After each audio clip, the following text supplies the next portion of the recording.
back. WNST, Towson, Baltimore, and Baltimore Positive. Appreciate all of our sponsors and these wise conversations, our friends at the Wise Market.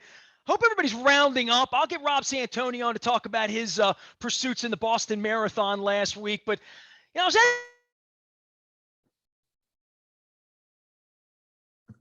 at the game a couple weeks ago, and I was in my phone that I know that I have not reached out to since the beginning of the plague. And when I went to video, this guy's one of my all-time favorites. Peter Boulware was sort of snuck into town a little bit, Ring of Honoring around Elodie Nada and some others in the slick purple jackets, I might add, to go with the Ring of Honor. And I said, you know what, I'm going to catch up with some folks. So last week we had Matt Stover on, and as we enter bye week, and I hate bringing Peter Boulware in here after a feel-bad loss with the Ravens and the Bengals. But, Pete, it is always good to see you. And the real joy of the Zoom world now, I get to look at you guys and catch up and wave to you and see your Florida State stuff and all that, man.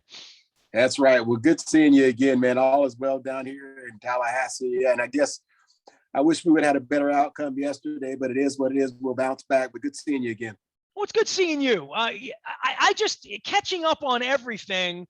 You have Toyota dealerships, right? Like, I'm Toyota sponsored forever. Yep. Jay Pivick, Pivnet, the folks around here have sponsored me for going on 2 decades. Back when you were playing football, for sure, my Monday Night Lives were brought to you by Toyota. Tell me how this all happened, because I don't think I've even asked you how you got involved in the car business. Yeah, when I was playing, I knew that, just like most athletes, it's going to end one day. And you've got to try to, invest your money in something. And so an opportunity to invest in a store came available, and I did it.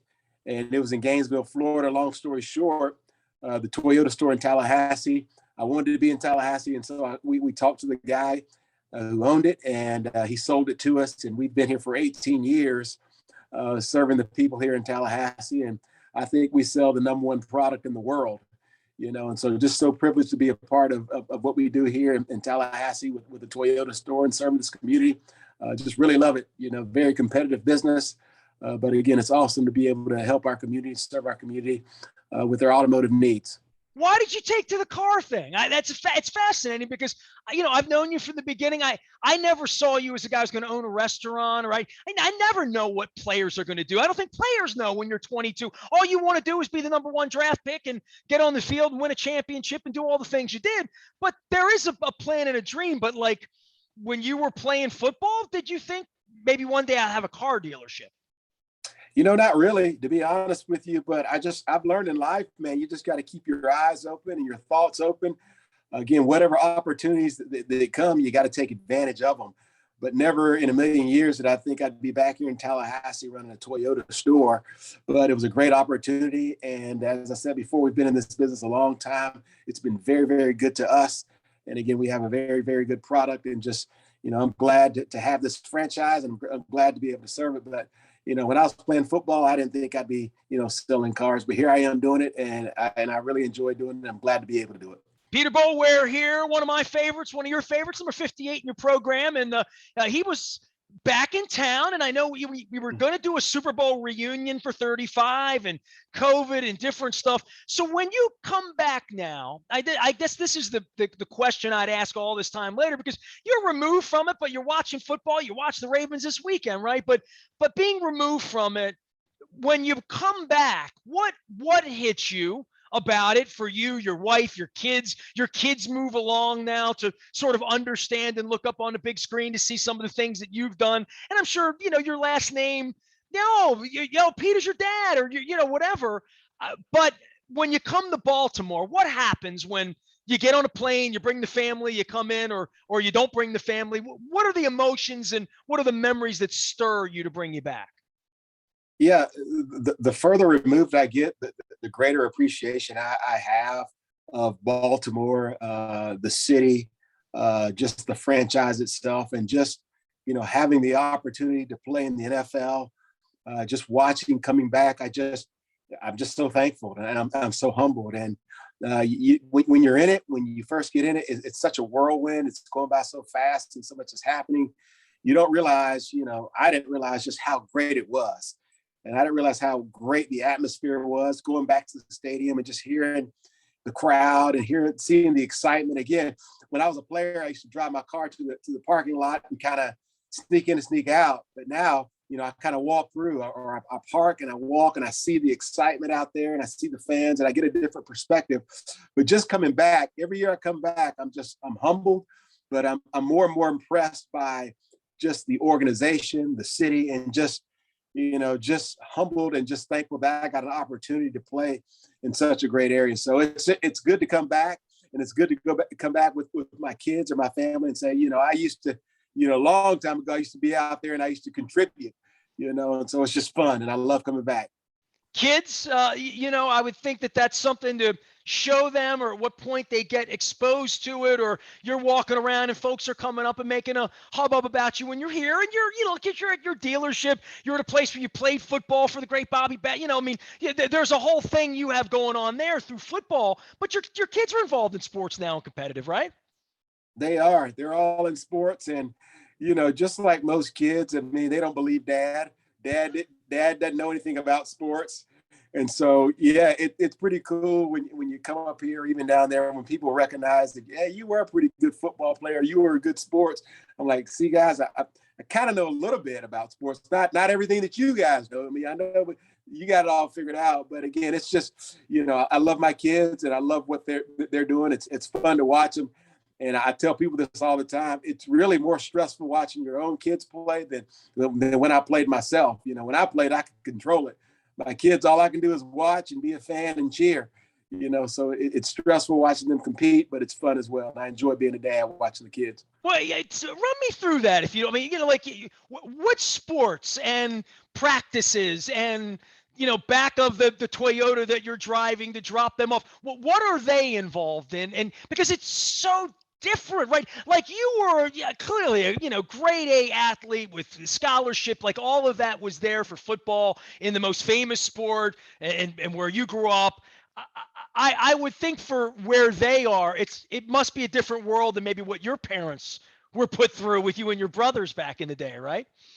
Yeah, absolutely. And again, sports, I mean, it's so huge now. Even at a younger age, these kids, they have to play that sport all year round. When I came around, I played football, and then I did a little basketball, then I did track, and whatever the season was, that's what I was doing. And it was fun, and that's what we all did. Now, I mean, at a young age, if you really want to go to the next level, major college or even professionally, you have to specialize, and you have to really do that sport all year long. And it's not just doing that sport. You have to get private instructors. You have to weight train. You have to do really all the things that I did in college and going into really some of the NFL. I mean, kids are doing that in middle school and high school. And so if you really, really want to be elite, you want to be the best, I mean, it takes investment, it takes time, and it's once you get, I would say, eighth and up, it's not, I'm doing it just because I like it. You're doing it, yeah, you like it, but it becomes almost a job, and it becomes something you have to really invest a lot of time, knowing that, again, if I want to get to the next level, it's not just going out here a few hours. It's really putting a lot of time into it and really putting a lot of focus into it. What I eat, I mean, how much sleep I'm getting. It's such a commitment, and it's so competitive. And, it's different. But again, you look at professional sports and the dollars that are out there and what people can get, the stakes are high. And then unfortunately for our kids at a young age, they start feeling the pressure that we felt as college athletes. They're feeling it in the eighth grade. And it's pretty tough on them, but that's the nature of sports now. Peter Boulware is our guest in Ring of Honoring and watching some football. Talk a little football, right? Lamar and the excitement around Lamar and just how the league is. I mean, you won Super Bowls and didn't score for a month during that season, right? So things happen, bad things happen, injuries. I remember you and the arm strap thing you had for a season or two. But where Lamar is right now and where the energy is, that they could look as a team so complete against the Chargers one week and then the next week look very incomplete and by the way, the Bengals sneaking up on us for sure, but I don't think anybody else anymore, right? Absolutely. And again, I mean, if you want to be an elite team, if you want to be a world championship team, you've got to establish a consistent identity, and really, especially trending in toward the end of the year, you need to focus in and be very consistent. The product that shows up one week, especially at the end of the year, needs to be the same product every year. And then going into the playoffs, it's all about refining who you are, refining little stuff. But, you can't be one team one week and one team the next week. So I think the Ravens are really fine. I will say this again, I think it's really more a function of who Cincinnati is. I mean, they've got a high-powered offense. That quarterback and that wide-out combination is extremely tough to stop. And so, again, that Cincinnati team, they're a great team. And so the Ravens, I think they ran into a buzzsaw, and they ran into a team that is really, really good. I think if they face them again, I think they'll be better prepared and they'll know better what to expect. But again, I'm excited about what the Ravens are doing. How Lamar is redefining the league, and how I think he's becoming a more complete quarterback. And so if he continues in that trend, yes, run with your legs, but also to be able to get it done in the pocket, great decisions. I think the outlook is really, really good. But again, it's just we've got to start seeing some consistency, especially once the season starts ending. We got to see that same Ravens team that showed up against San Diego. We got to see it every week. If that team shows up every week, there's no one that can beat them. So they've got to find that team and keep them every week.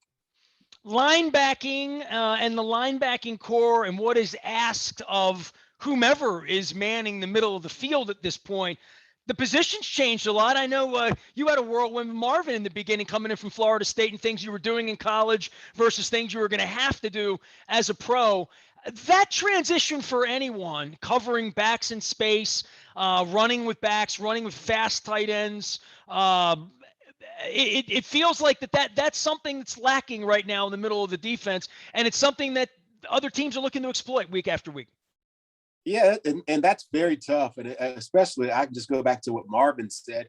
I mean, physically, it's just hard trying to match up. But again, when you have a complex defense, or you have a defense that's going to bring pressure, I mean, you really, really mentally have to know what to look for. And you have to really, really know how to adjust, And so if you can't do that, if you can't pick up the adjustments or whatever, you're going to be in a tough shape. So again, it is really, really hard, just physically one-on-one doing it, but just the mental aspect, knowing your keys, knowing your reads, when they go in motion, how to adjust. I mean, there's so much to it, but once that clicks, once you can figure that out, and once you can, put yourself in the right position, boy, you're really, really good. But the worst thing you can have is just blown assignments or people running free wide open. I mean, that kills your defense. And so again, that just needs to be buttoned up if you want to be a world championship defense. Peter Boulware joining us from Tallahassee, Florida. You know that because he's sporting his Florida State. You wear Florida State stuff 7 days a week, or is that just the office gear, or is there a Boulware Toyota shirt that or it's just all Florida State? Do you wear that just to annoy me or something, or say goodbye to the Terps? I mean, you missed the Terps in the ACC. I don't wear it to annoy you. I mean, the Terps are out of the ACC, so man, we don't even bang heads that much anymore. But I mean, this is Tallahassee. I mean, we're struggling down here, and so anytime we get a win. We got a big win against UMass. I mean, our city gets pretty happy. And so we start bringing our stuff out, and we wear it proudly. But my Noles we're down, and we're not relevant anymore. And so we're just hoping to climb ourselves, out of a hole. And so again, we celebrate the small things. So we got to win. And so we're wearing shirts, and we're happy with it right now. I would say this, y'all had a lot of fun down there for a long, long, long time, right? Yep. Florida State. I mean, just generationally going through some bad times. I mean, I see this at Tennessee. I see this at places where I'm like, you win every year, like Alabama. It just sort of, you feel like Florida, I mean, they had their heyday too, but that's part of the SEC. That's part of the South. It's part of the ACC. It's part of the Big Ten right now for Maryland, trying to figure out how they're going to really compete with Ohio State and Michigan and Penn State on a yearly basis, right? Yep. I mean, and that's, again, and I think that's the beauty of college sports. I mean, it cycles, now you're going to have some teams that traditionally stay up, but, when I was coming along, the powerhouse programs like Nebraska and us and, Michigan's playing a little bit better ball this year, but they've struggled a little bit. But the teams that that were there, we're trying to refine who we are, and we're trying to find an identity. And I think great programs with great fan support and great administrations, eventually they find their way back to a winning streak and a winning deal. And so that's what I'm hoping will happen down here. Now, who knows, name, likeness, image, all that pay, and how that's going to change the landscape of ball. And I'm wondering if college sports has turned into highest bidder, most dollars get the best players. And if it has, boy, we're in bad shape. And well, some folks would say it was pretty much there under the table for the last, half a century, literally, right? I mean, it's my 30th year in radio. Pete, I go back to 91, 92. The Terps are on probation. I still get Walt Williams on here 30 years later, and we talk about all of the shenanigans that Gary Williams said he would not participate in. I don't know if this is going to be better, but I feel like it's almost more honorable for the amount of money that you generated for that university down there 25 years ago, Absolutely. Now, again, I get it. I mean, I want the athletes to get compensated for what they do. I really do. I think they should they should participate in it. Just how you do it in such a way that it just doesn't 4 or 5 schools who have the biggest dollars can buy a championship every year. I'm hoping, that it just doesn't turn into that. And you're right. This kind of brings it to light. I mean, a lot of that stuff was kind of going on under the table. So it really brings it to light. And so now that, again, the teams who really have the biggest money, they can say, look, now it's legal. We're going to do it. And we're going to win every year. If we want a championship, you got to buy it, and if that's the way it is and it's going that way, then I'm just going to shift my focus more to pro sports and focus on that, because college sports to me is kind of not what it used to be. Well, I mean, and I guess like with March Madness and bowl games and, how long players stay and whether they play or not, and you invest in the whole, we're going to follow recruiting, and then the kid winds up playing 15 football games and then moves on, or a half a season of basketball and then moves on. We've seen that for a generation. I would agree with you on that. Peter Boulware, talking some sports, and it's always good to catch up with you, man. It's always good to see your kids prosper and get back up here. Wear that purple. It's slimming on you, Pete. What happened to the other half of you, man? Are you working out every day still like an old school athlete? I'm trying to stay in shape. I'm running after kids, and so I'm a skinny, insignificant guy, and so most people don't recognize me as a football player anymore. Well, I recognize you. But it's good. It's always good to see you, man. Go sell some cars. I appreciate you coming back once a year and saying hello. And next time we'll mix it up about, I don't know, where to get a crab cake when you're back here or whatever, all right? Give me some oysters down there. Apalachicola is what I need, all right? Absolutely. Good talking to you, man. You stay easy up there now. Well, thank you. Appreciate you. Peter Boulware, one of the good ones and one of the Ring of Honor dudes we have around here, number 58 in the program. And I saw him on the big screen 2 weeks ago, and I said, I'm going to go fetch me some Ravens alums. He's our alum for the week. All of our WNST conversations will come together on Fridays. It's the Maryland Crab Cake Tour. We're going to be doing it this week at Silver Spring Mining Company in Perry Hall. It's all brought to you by our friends at the Maryland Lottery. Let yourself play. We're getting back on track after my back procedure last week, feeling a little bit better. Appreciate all the love around out on Facebook and Twitter and on social media. I'm Nestor. We are WNST, AM 1570, Towson, Baltimore, and we never stop talking Baltimore positive.